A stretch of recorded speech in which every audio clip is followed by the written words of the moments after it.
Welcome into another edition of Golden Black Radio. I'm your host, Derek Schultz. It's been a busy week program, to say the least, as they have jumped headfirst into a coaching search. Meanwhile, there never seems to be any issues with hoops, thankfully, as Purdue wins yet another MTE. They lose a lead. They come back in impressive fashion to sink Ole Miss to take home the championship in San Diego. We're going to talk about it all. Football-wise, basketball-wise, we'll start with Tom Dienhart. We'll bring in Brian Neubert in an extended edition here of our usual Tuesday show. But first, a thank you to our sponsors, including Purdue Federal Credit Union, a proud partner of Purdue Athletics and the official credit card for Purdue fans. Boiler up. East End Grill and Ripple and Company, two distinctive bistros across the street from one another on the far end of Main Street, the perfect place for your next event. And the Whitaker Inn for unparalleled comfort and cuisine. Visit the Whitaker Inn. Let's go ahead and bring in our pal Tom Dienhart, who has been on top of it from the get-go here. A very busy news cycle for Purdue over the last 48 to 72 hours. But let's go back to Saturday night. I know a lot of Purdue fans don't want to do that. And maybe this is the last time we'll do that, at least on this show. You and I were the tunnel. So, Indiana's got a press conference room that's basically kind of out of the end zone. And then there's the visiting locker room. And then you kind of go through, the bowels of the stadium and up the tunnel through the elevator to that antiquated press box that they have up there. And, we're there. Sam King is there as well. And we're just kind of talking a little bit about what just took place in that 66-0 loss. And I think sometimes, Tom, these decisions are hard, right? Like, even when you, I think it was the right decision, but I don't think it was like black and white. Yes, absolutely. You have to move on type things. But after what unfolded in Bloomington, I think it was pretty obvious that there was really only one call for Mike Babinski and company to make here. Yeah, I mean, that was the cherry on top of a miserable season, Derek Schultz. I mean, we'd already seen 66-7 way back in September, worst loss in school history. Well, they topped that in the frigid cold of Monroe County last Saturday night, 66-0. Absolute evisceration of Purdue. We figured IU was going to win, Derek. We figured IU probably was going to blow out Purdue, but my gosh, 66-0. But you know what? That's sort of been the theme all year, right? Yeah. I'm walking out of press boxes, going to the post-game interview, saying, I can't believe it, 52-7. I can't believe it, 45-0. I can't believe it, 35-0, 49-10. So it's been the theme all year. And yeah, you're right. I think Babinski hadn't had no choice. The fan base was ablaze with anger. They wanted change. And Derek, change is coming, my friend. And that change brings hope to the fans, right? Hope for better days. And we'll talk about that here in just a bit, but just kind of like a tying a bow on the Ryan Walters era, if you even want to call it that. In hindsight, Tom, are you surprised at how quickly this crumbled? Like, I don't think 2023 was a great season. Yeah. I thought they flubbed up the ending of the Fresno State opener. There were some other young coach mistakes that were mixed in there, but they were at least mildly competitive, essentially in every game. Sans Ohio, to being not only the worst team in Power 4, I think this was one of the worst teams in all of FBS this season. It's just shocking to me that the bottom completely fell out the way that it did.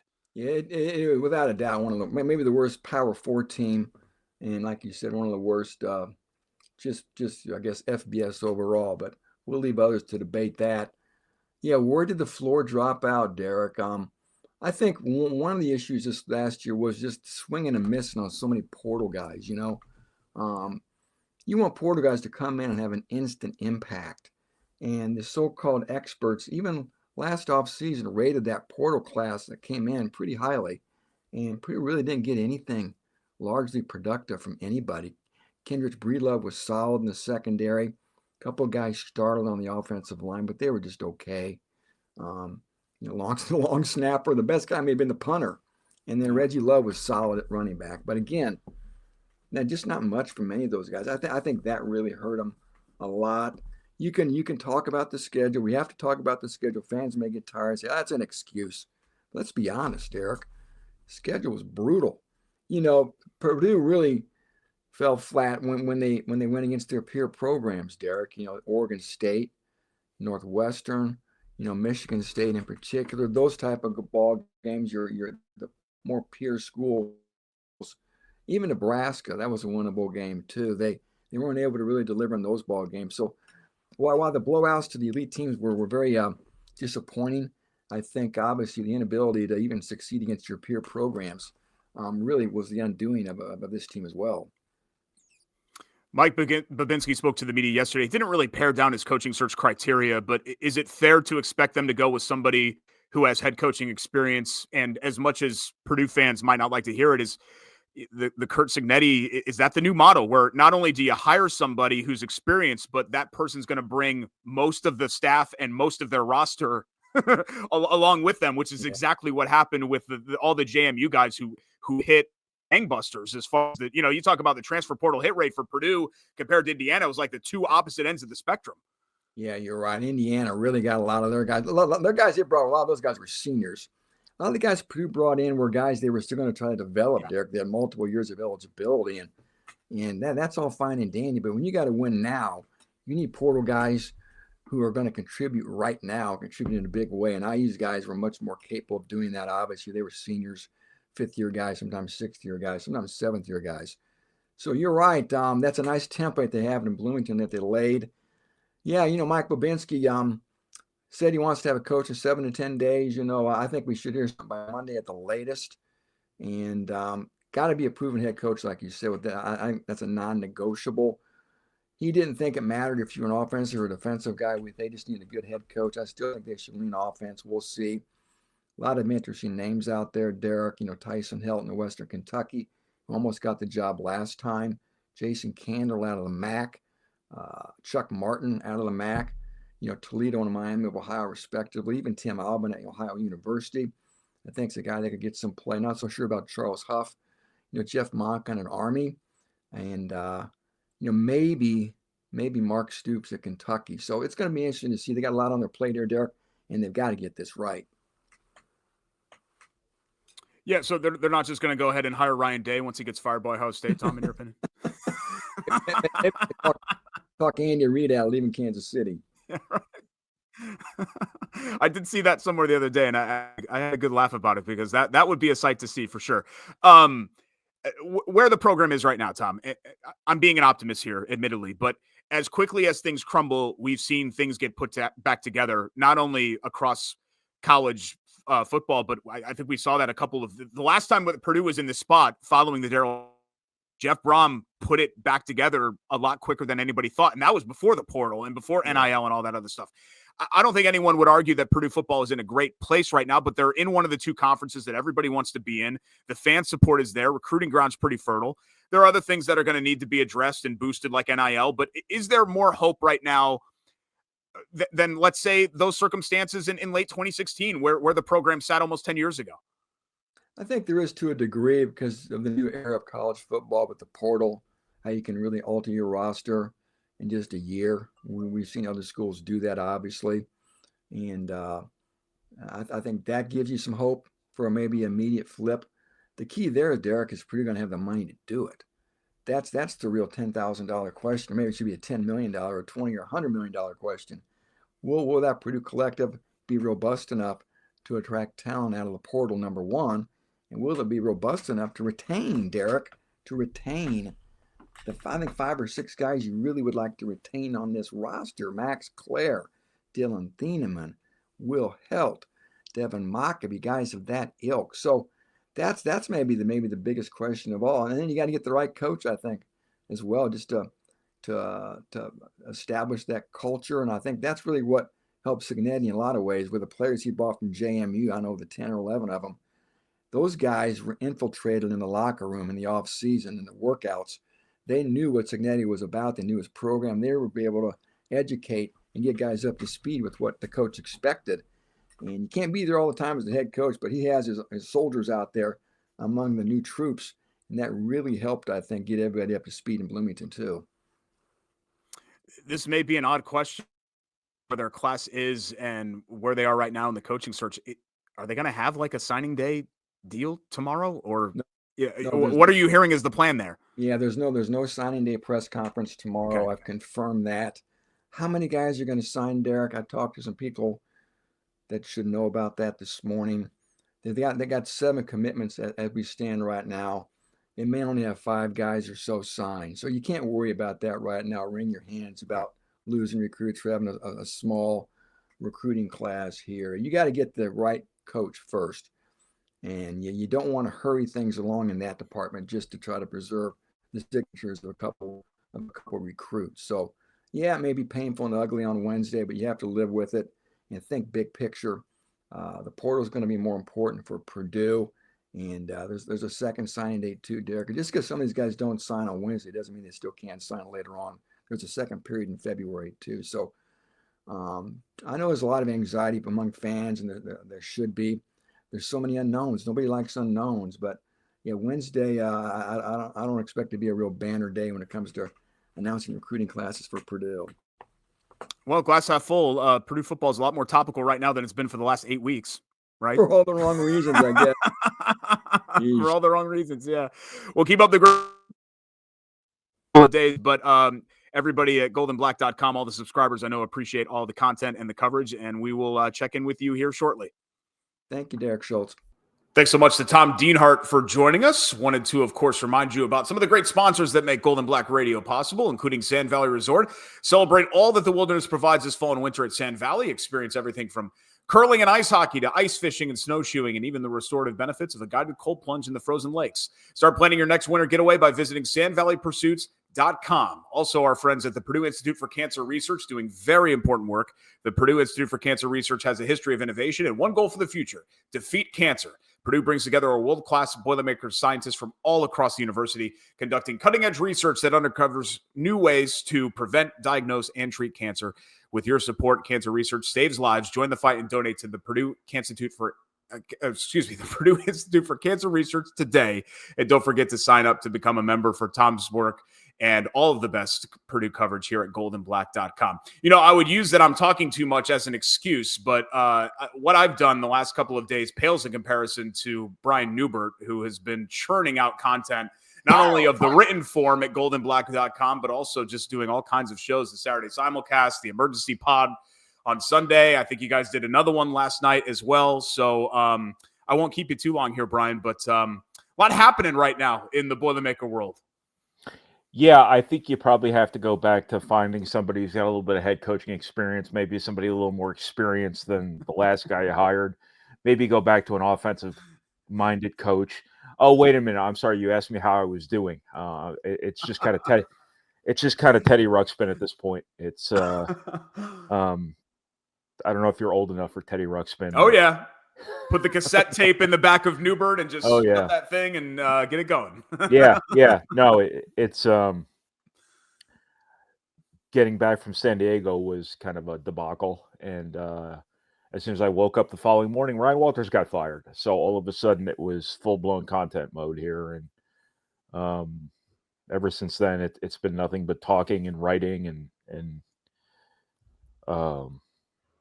scrolling and doom scrolling in some cases, and but it's better than the alternative. As a wise man once told me, the idle mind is the devil's playground. So I don't have to worry about that right now. Yeah, and you know the good news is we talked about a lot of this already with Tom Dienhart, and I think people know kind of where you fall in line here with what's been happening with the situation and the decision that I think everybody agrees had to be made. But on a positive note, men's basketball is just over here, and it just keeps on going, right? Keeps on chugging. I wanted to start with the performance in San Diego. You called Friday's win over Ole Miss the Miles Colvin game. And I get that others deserve credit, right? It wasn't just him, but let's start there. Is his growth perhaps the best and biggest single story of this start to Purdue season to this point? It's the most notable. It's hard to overlook what Trey Kaufman is doing. Sure. In terms of his emergence into a great player, not just a good player, a great player.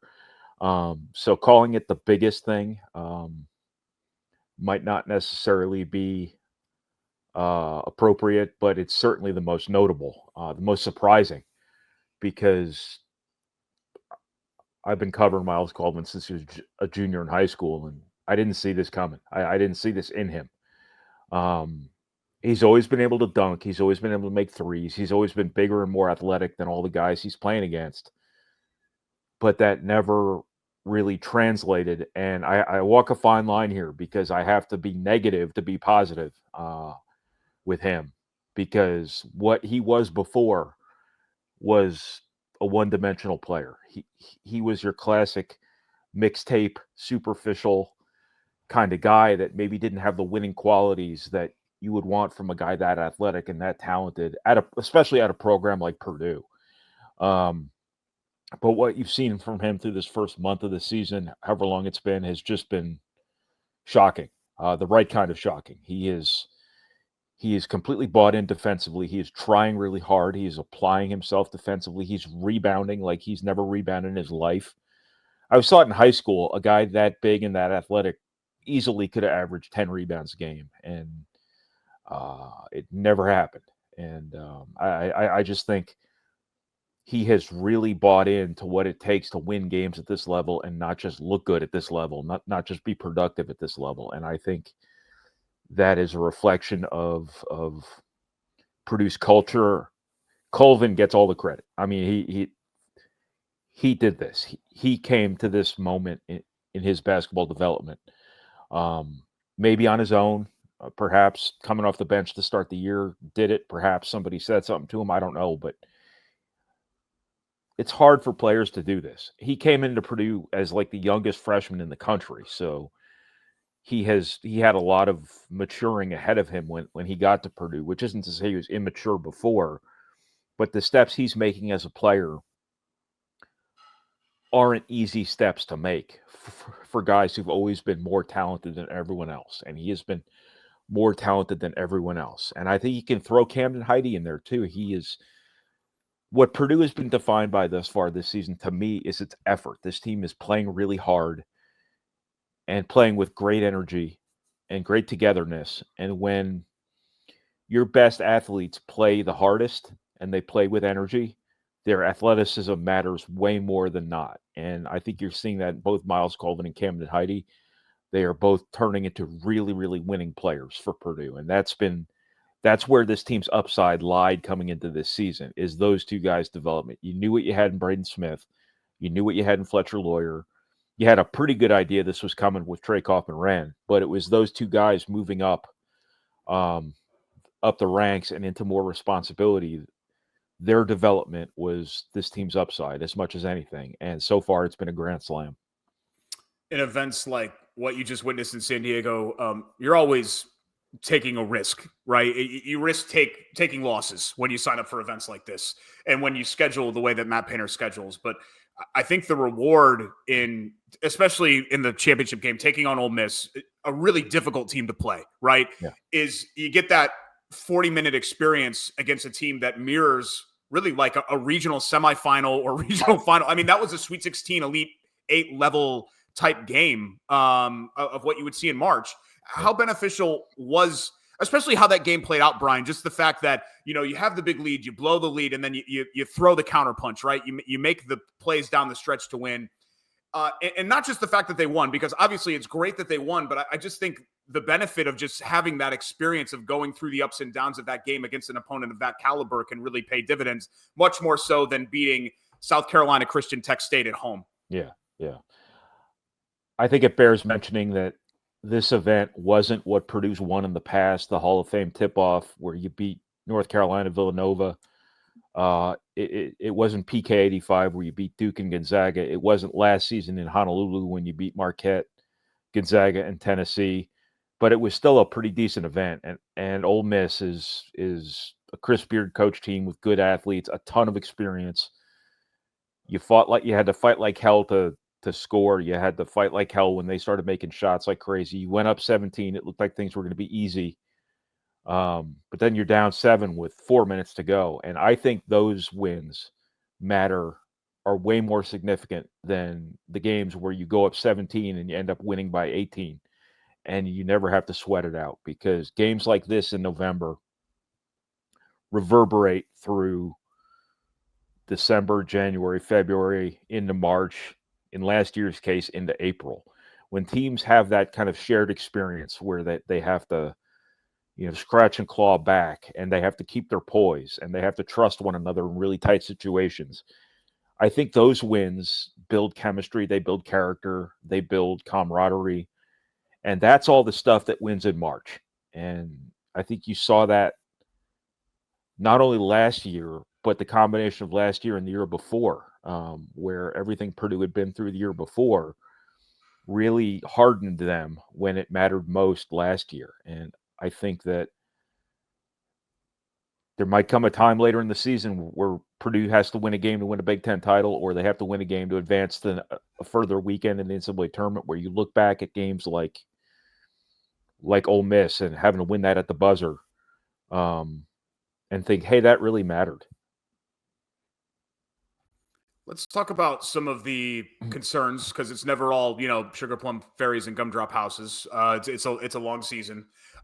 He's still not making shots, but I thought that Jakari Harris gave them some really important minutes in the NC State win, which obviously was a game where they kind of kept the Wolfpack at arm's length the entire time. It didn't have the wild swings like you saw against Ole Miss. That said, can they live with him being someone that defenses can basically entirely ignore right now on the perimeter? What is a sugar plum fairy? Yeah.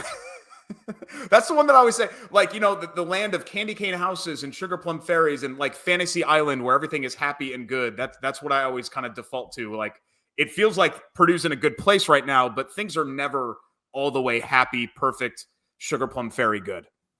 Well, during a football coaching week, that's the most positive, happy thing I think I've heard all week. Jakari Harris, that is a fair question. Obviously, if defenses are gonna help off somebody to try to bottle up Trey Kaufman-Renn in the post, Jakari Harris is the guy they're gonna make beat them when he's on the floor, and that's the important part of what I'm about to say. That's life as a freshman. People are going to make you prove it. They're going to make you beat them. And for whatever reason, freshmen don't shoot nearly as well as freshmen as they tend to later in their careers. Jakari Harris has shown throughout his career he can make threes. He's just not making them right now. He's getting a lot of open looks. They're not going in.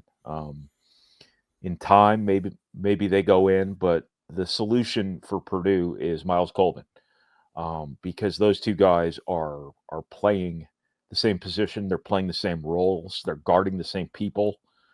Jakari Harris started the season over Miles Colvin, in part because Purdue wanted a third ball handler out there, but also in part because he was the guy they wanted out there for certain defensive matchups. Now, Miles Colvin's development, as we talked about earlier, has brought him to a place where he can handle those defensive matchups that you had Jakari Harris out there to handle. So as Miles Colvin continues to ascend, I think that you maybe don't need Jakari Harris out there as much as you thought you did early in the year.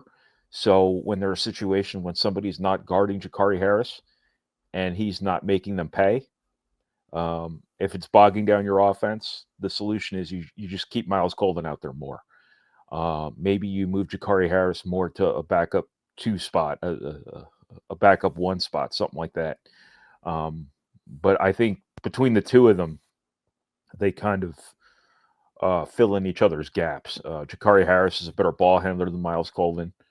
Miles Colvin's a better shooter than Jakari Harris right now. And I think between the two of them, you kind of have everything you need. It's just a matter of, having to swap them in and out depending on what's going on in particular games.